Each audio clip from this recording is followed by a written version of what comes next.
Hello à toutes et à tous, j'espère que vous allez bien. On se retrouve cette semaine pour un autre épisode du TED Talk Club et cette semaine on va parler de l'art qu'est la conversation. Alors on va avoir 10 conseils pour améliorer cet art. Alors comment mieux parler mais aussi mieux écouter. Ce TED Talk a été donné il y a un petit temps déjà, donc c'était en 2015 par Celeste Headlee qui est une oratrice, une journaliste mais aussi une auteure américaine. Celeste précise qu'améliorer au moins l'un des conseils pourrait avoir déjà un grand impact. Conseil numéro 1, ne soyez pas multitâche. Alors Céleste n'évoque pas pour le coup de ne pas être sur son téléphone, de ne pas faire autre chose, par exemple, je ne sais pas, faire un sandwich ou à manger en même temps que vous discutez, non. Ce qu'elle veut dire, c'est soyez dans l'instant présent et dans le moment même de la discussion. Donc dans l'écoute, dans l'échange. Conseil numéro 2, ne pontifiez pas. Alors oui, j'ai dû aller vérifier le mot au dictionnaire parce que pontificate, je ne savais pas que ça s'utilisait comme ça, et encore moins en français. Il s'agit clairement de ne pas étaler ses sciences, son savoir de manière hautaine, de ne pas être là avec prétention à expliquer c'est comme ça que ça se passe et c'est comme ça que ça doit être et c'est tout, c'est moi qui ai raison tout le temps et se vanter là-dessus. Non, il s'agit là du coup d'écouter les autres. On peut toujours apprendre de tout le monde. C'est le but de ce conseil, c'est de s'attendre à apprendre quelque chose de la discussion et d'être prêt à apprendre. Il ne faut pas regarder les gens de haut et toujours se dire ok, qu'est-ce que je peux apprendre de cette discussion. Conseil numéro 3, utilisez des questions ouvertes. Donc il s'agit là de faire comme les journalistes et de demander pourquoi, comment, où, avec qui. Vraiment, le but ici est d'avoir une question, on ne répond pas juste par oui, non, un prénom ou quoi. C'est ouvrir la discussion. Conseil numéro 4, go with the flow.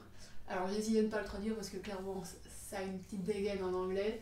Il s'agit simplement de continuer avec votre flux de discussion et non pas avec des questions répétées ou des interrogations répétées.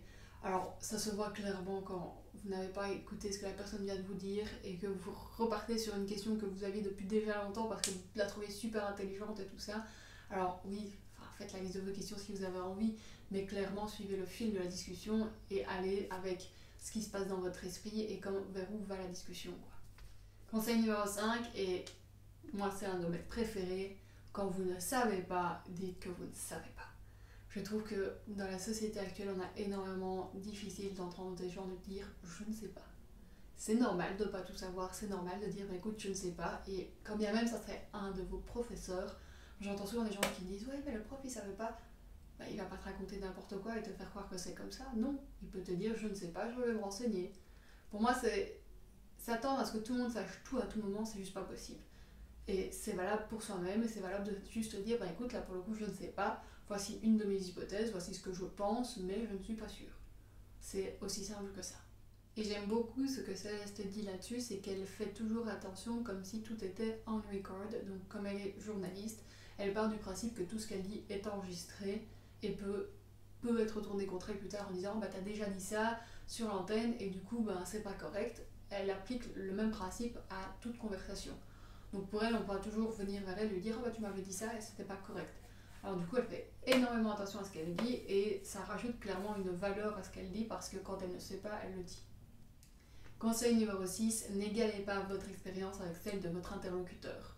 Chaque expérience est unique. Donc il ne s'agit pas ici de, par exemple, la personne avec qui vous parlez a eu un décès, c'est pas le moment de dire moi aussi j'ai eu ça, j'ai eu la même chose. Non, vous n'avez pas eu la même chose, c'est pas du tout la même chose, c'est pas la même expérience, ce n'est pas la même personne, ce n'est pas le même cadre. Il n'y a rien qui est pareil pour le coup. Donc ce n'est pas le moment de se promouvoir, ce n'est pas le moment de parler de soi, d'être la star entre guillemets, ce n'est pas à propos de vous. Conseil numéro 7, évitez de vous répéter. Ça ne sert à rien de paraphraser 15 fois la même chose. Les gens ont compris, ça ne sert à rien de les prendre pour des cons. Conseil numéro 8, oubliez les détails. Ça ne sert à rien de savoir l'heure, le lieu, avec qui, quoi. Non. Allez à l'essentiel de l'histoire, allez à l'essentiel de ce que vous voulez raconter et c'est tout. Ne bloquez pas, vous dire attends, je vais me souvenir de son nom. On s'en fout. Littéralement, on s'en fout. Je vais me souvenir du jour, de l'heure où c'était... Non, à moins que ce soit le détail le plus important dans la conversation, ça n'a pas d'utilité. Conseil numéro 9 et le plus important de tous, écoutez. Alors c'est très difficile de rester concentré sur quelque chose que l'on nous dit Par exemple, moi j'ai énormément de difficulté à écouter sur la longueur et sur le rythme de la personne. Alors il faut savoir que, et ça vient du même TED Talk, qu'une personne en moyenne arrive à écouter 500 mots par minute. Et qu'une personne en moyenne parle du 200 mots par minute, 225 mots par minute. Donc ça laisse plus ou moins 275 mots qui peuvent se former dans la tête et nous faire penser à autre chose.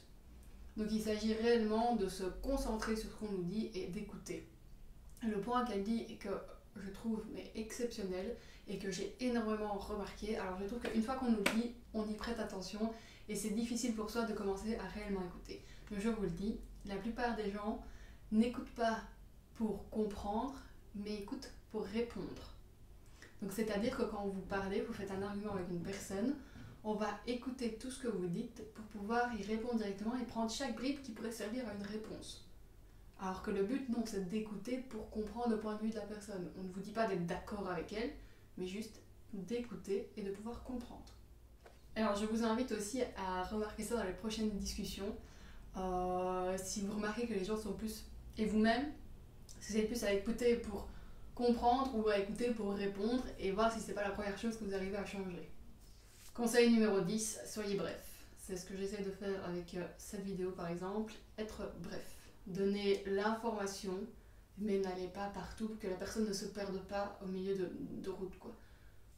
Donnez l'information, que ce soit assez long pour être intéressant, mais assez court pour ne pas être chiant. Et voilà, donc elle résume tous ces conseils par le fait d'être intéressé par les autres. Donc je vous invite à être intéressé par les autres. Et sa phrase de conclusion est « Fermez la bouche, ouvrez l'esprit et préparez-vous à être impressionné par les autres ». J'espère que cette vidéo vous a plu. N'hésitez pas à me le dire en commentaire encore une fois. N'hésitez pas aussi à me dire quel type de TED Talk vous aimez regarder ou quel sujet vous intéresse. Et sinon, je vous laisse les autres vidéos des TED Talks en lien de description ou dans le petit i. Je ne m'aventure pas à dire où il est. Et sinon, je vous dis à la semaine prochaine.